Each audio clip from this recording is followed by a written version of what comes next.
नमस्कार विद्यार्थी मित्रांनो, MPSC जागरणवर आपले सहर्ष स्वागत आहे। आज आहे 7 एप्रिल 2026 आणि आजच्या दैनिक चालू घडामोडींवर आधारित महत्त्वाचे प्रश्न आपण या व्हिडिओमध्ये पाहणार आहोत। तरी सर्वप्रथम जर आपण नवीन असाल तर चॅनलला अवश्य सबस्क्राइब करा। चला तर मग आजच्या व्हिडिओला सुरुवात करूया। प्रश्न 1. नुकताच विकास आणि शांततेसाठी आंतरराष्ट्रीय क्रीडा दिन कधी साजरा करण्यात आला आहे?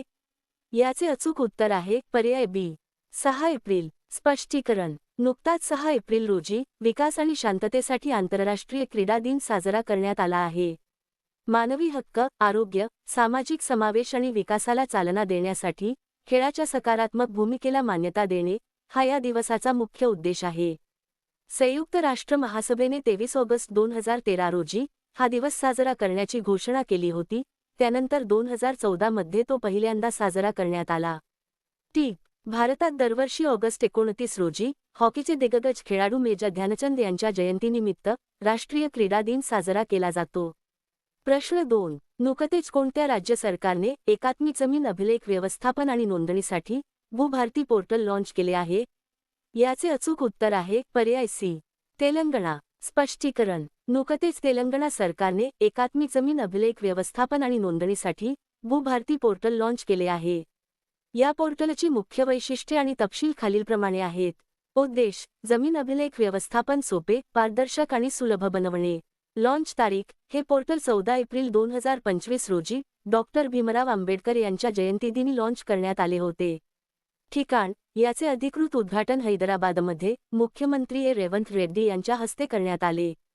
पायलट प्रोजेक्ट: सुरुवातीला खम्मम, मुलुगु, कोडंगल आणि कामारेड्डी यांसह 4-5 निवडक मंडळांमध्ये पायलट प्रोजेक्ट म्हणून याची सुरुवात करण्यात आली होती।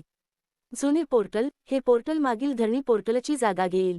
आधार: हे तेलंगणा भूभारती जमिनीतील हक्कांचे अभिलेख अधिनियम 2025 वर आधारित आहे। तेलंगणा राज्याची माहिती: राजधानी हैदराबाद, मुख्यमंत्री रेवंत रेड्डी, राज्यपाल शिवप्रताप शुक्ला। आता पाहू तेलंगणाशी संबंधित इतर चालू घडामोडी। तेलंगणा सरकारने आपल्या राज्याच्या बजेटमध्ये शालेय मुलांसाठी मोफत नाश्ता योजना सुरू करण्याची घोषणा केली। तेलंगणा सरकारने इंदिरम्मा परिवार जीवन विमा योजनेची घोषणा केली। तेलंगणाने ग्रामीण महिला आणि युवा उद्योजकतेला गती देण्यासाठी 12.66 कोटी रुपयांचा चॅलेंज फंड लॉन्च केला। सायबर गुन्ह्यांना आळा घालण्याच्या उद्देशाने तेलंगणा पोलिसांनी ऑपरेशन क्रॅकडाऊन सुरू केले।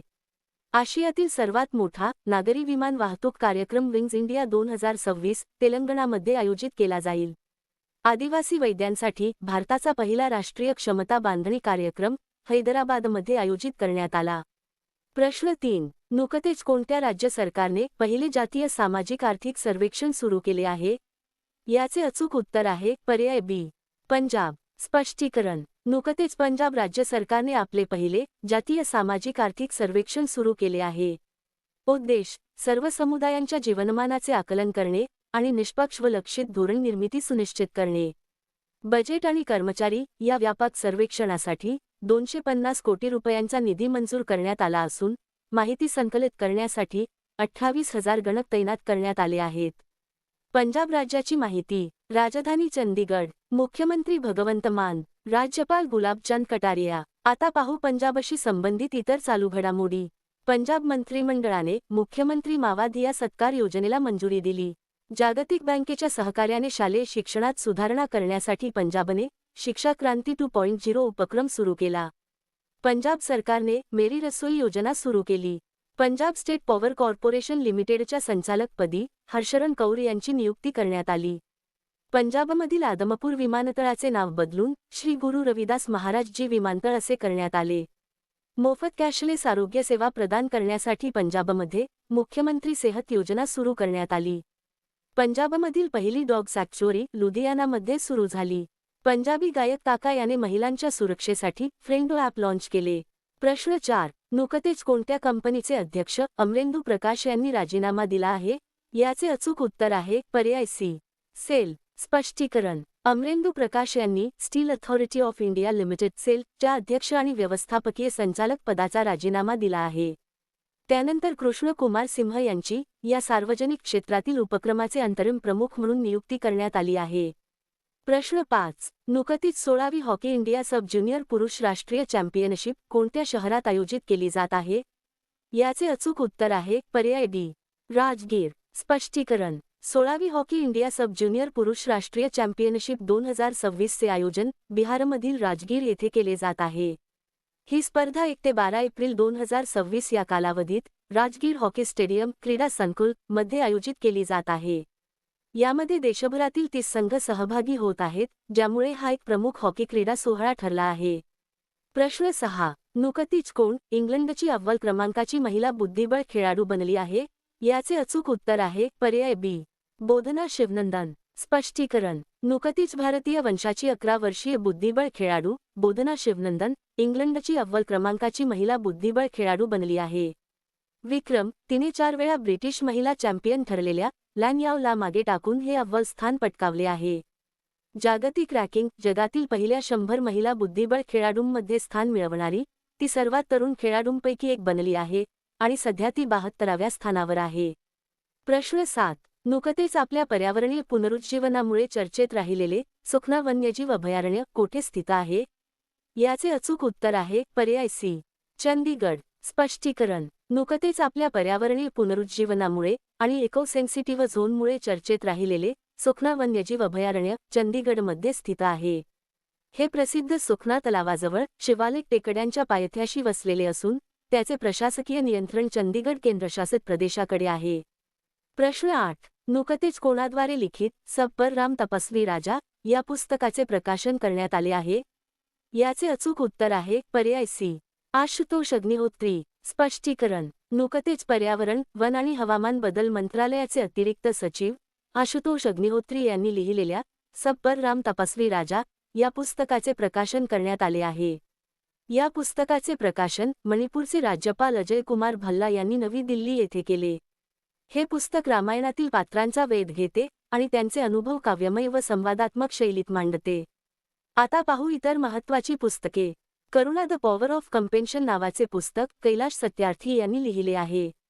टाइड्स ऑफ टाइम भारताचा इतिहास संसदेतील भित्तिचित्रांमधून नावाचे पुस्तक सुधा मूर्ती यांनी लिहिले आहे. अनलाइकली पॅराडाइज नावाचे पुस्तक संजय राऊत यांनी लिहिले आहे. महात्मा एक महान संचारक नावाचे पुस्तक धीरज काकडिया यांनी लिहिले आहे. विजय गोयल यांनी लिहिलेल्या अटल बिहारी वाजपेयी शाश्वत राजनेता या पुस्तकाचे प्रकाशन करण्यात आले. एमाची कथा कहे आणि बक्षी जगबंधू द ग्रेट कमांडर ही पुस्तके विश्वभूषण हरिचंदन यांनी लिहिली आहेत. प्रश्न 9. नुकतीच जागतिक बँकेने कोणत्या देशाची अर्थव्यवस्था रुळावर आणण्यासाठी नवीन पंचवार्षिक भागीदारी सुरू केली आहे?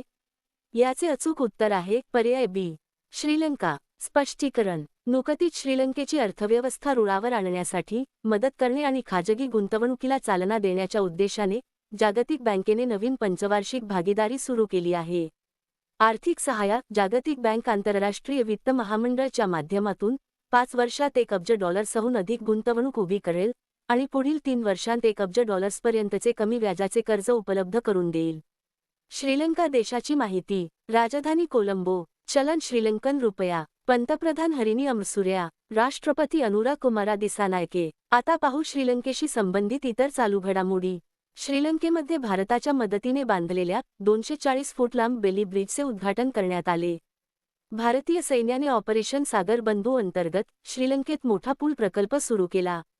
भारताचे देवनिमोरी बुद्ध अवशेष पहिल्यांदाच श्रीलंकेला पाठवण्यात आले. भारताने श्रीलंकेसाठी $450 दशलक्ष मदत पॅकेजची घोषणा केली. भारत आणि श्रीलंका यांच्यातील संयुक्त लष्करी सराव मित्रशक्ती 2025 कर्नाटकच्या बेळगावमधील फॉरेन ट्रेनिंग नोड येथे पार पडला.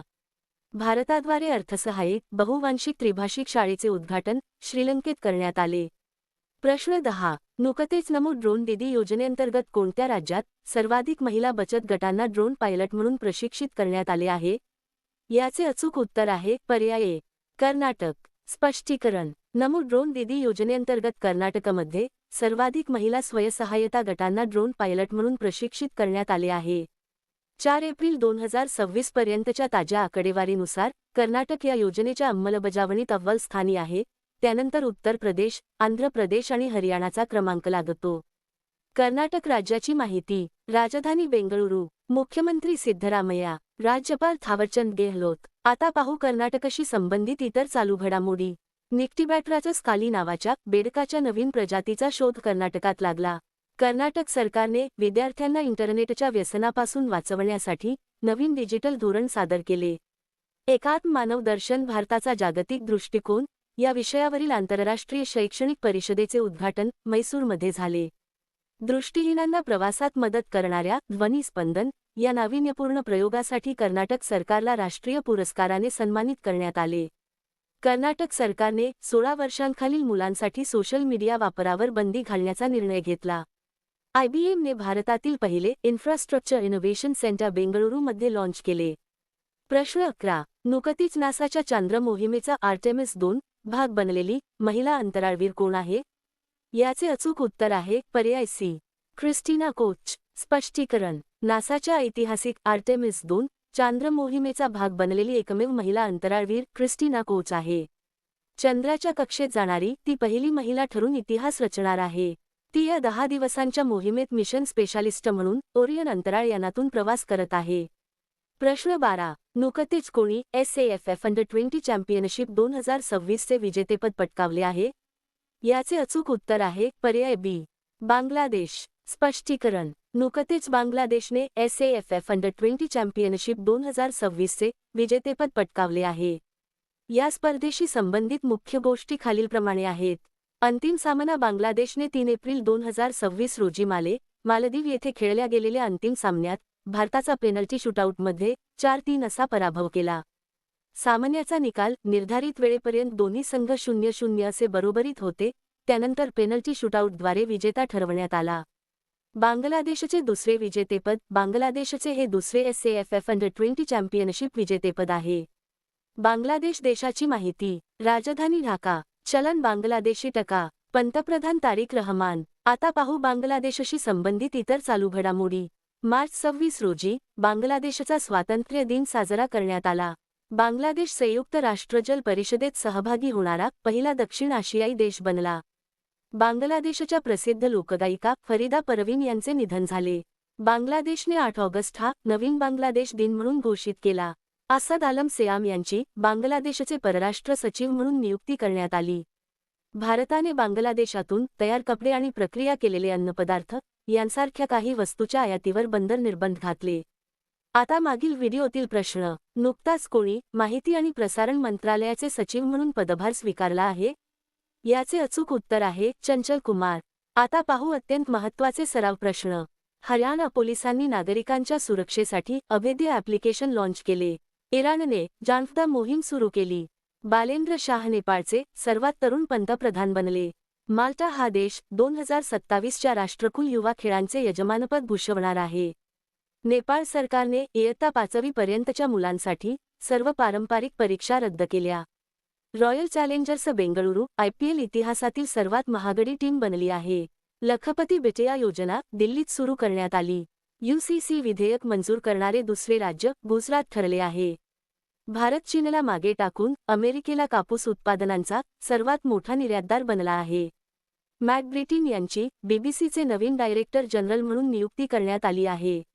SBI जनरल इन्शुरन्सचा ब्रँड अँबेसेडर म्हणून पंकज त्रिपाठी यांची नियुक्ती करण्यात आली. भूमिका श्रेष्ठ यांची नेपाळची पहिली ट्रान्सजेंडर महिला खासदार म्हणून नियुक्ती झाली. भारताचा दुसरा पूर्ण साक्षर केंद्रशासित प्रदेश चंदीगड बनला आहे. उत्तराखंड सरकारने स्वास्थ्य धाम पोर्टल सुरू केले. मयंक चक्रवर्ती भारताचे 94वे ग्रँडमास्टर बनले आहेत. DGCAचे महासंचालक म्हणून वीर विक्रम यादव यांची नियुक्ती करण्यात आली. आता तुमच्यासाठी प्रश्न. नुकत्याच पार पडलेल्या पहिल्या खेलो इंडिया ट्रायबल गेम्स 2026 मध्ये कोण अव्वल स्थानावर राहिले आहे? दिलेल्या पर्यायातून या प्रश्नाचे उत्तर कमेंटमध्ये नक्की द्या. उद्या पुन्हा भेटू पुढील भागात. धन्यवाद.